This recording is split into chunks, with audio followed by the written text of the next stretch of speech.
y ahora le aprecio muchísimo, pero muchísimo, al doctor Gustavo Olaiz, coordinador del Centro de Investigación en Políticas, Población y Salud de la Facultad de Medicina de nuestra Universidad Nacional Autónoma de México.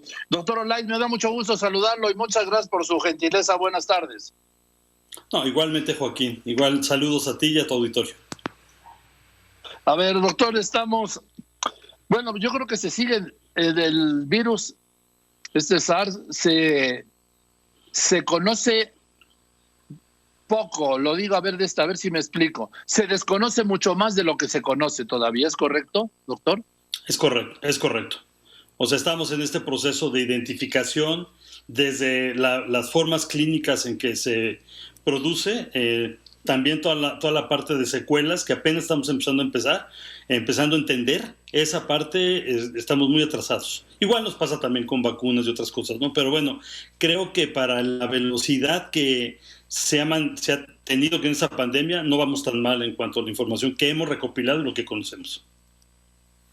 Ahora el reto será conocer las secuelas de mediano y largo plazo, que dependerá nada más del tiempo, ¿no? Correcto, es cierto. O sea, sabemos que hay muchísimas. Sabemos que un porcentaje de la población, un porcentaje importante de la población, está teniendo y va a tener secuelas. Entonces, ahora no solamente acabar con el COVID, sino después atender los casos post-COVID, que va a ser un problema relevante. Hay especialistas que me han dicho, doctor Olaiz Fernández, que los órganos que hay que revisar, básicamente el corazón, pulmones, riñones e incluso cerebro. ¿Coincide usted con esto o es demasiado? Es correcto. La revisión sería general?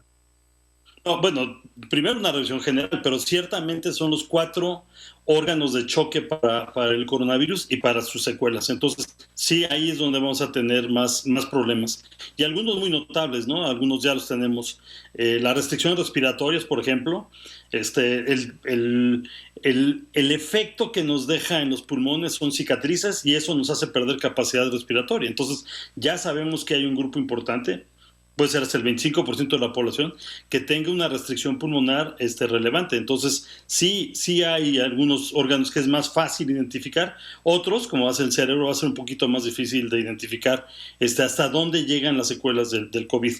Pero sabíamos que esto podía pasar. Cualquier virus puede tener este tipo de efecto a largo plazo en nuestra economía.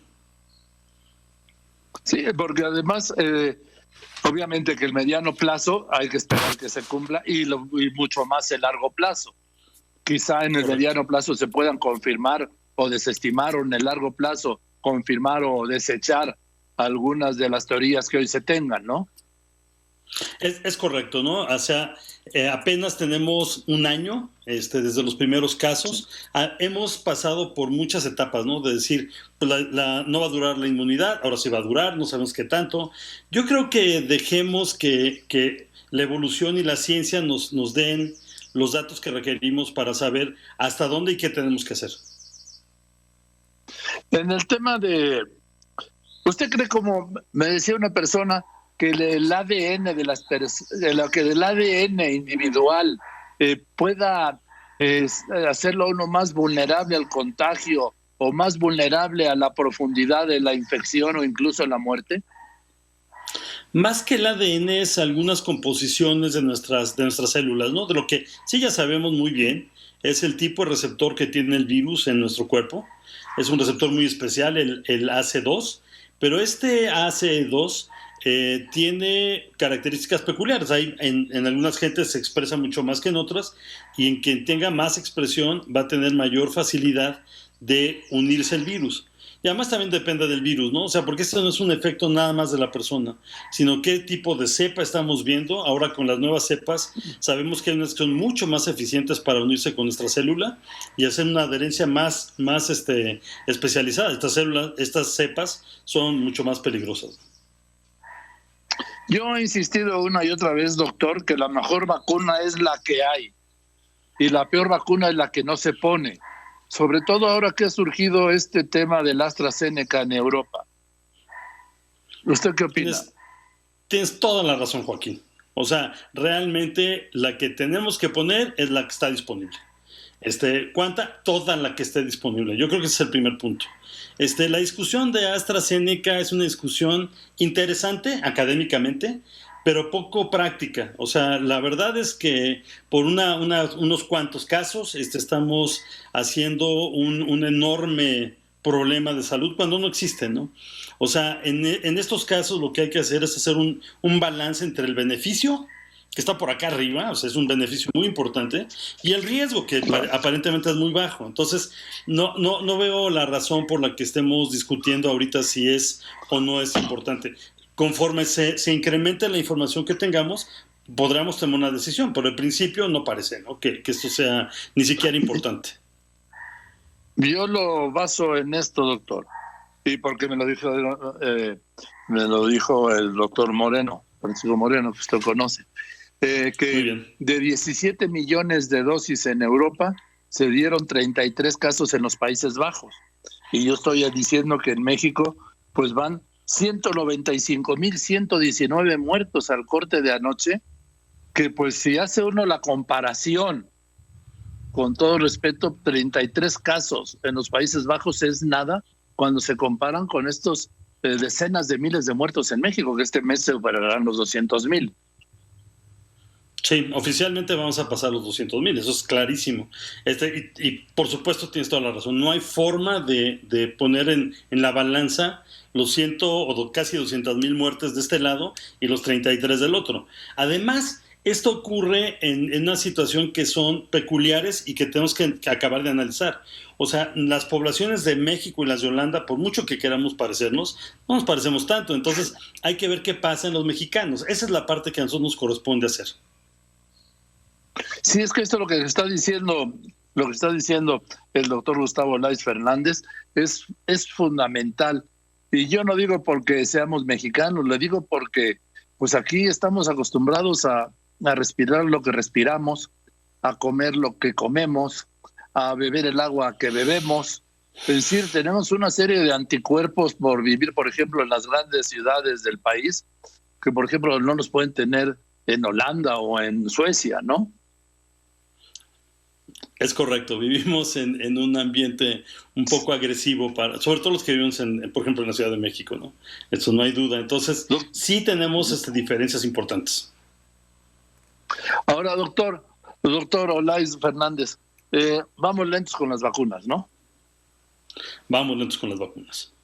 Sí, hay que incrementar el paso, porque hay dos consideraciones. El primero es tener suficiente biológico.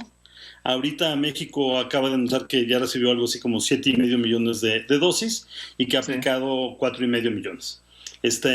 Para alcanzar a la población que nos alcance a nosotros, a la población de más de 60, necesita 30 millones de dosis, porque somos 15 millones de mexicanos en este grupo.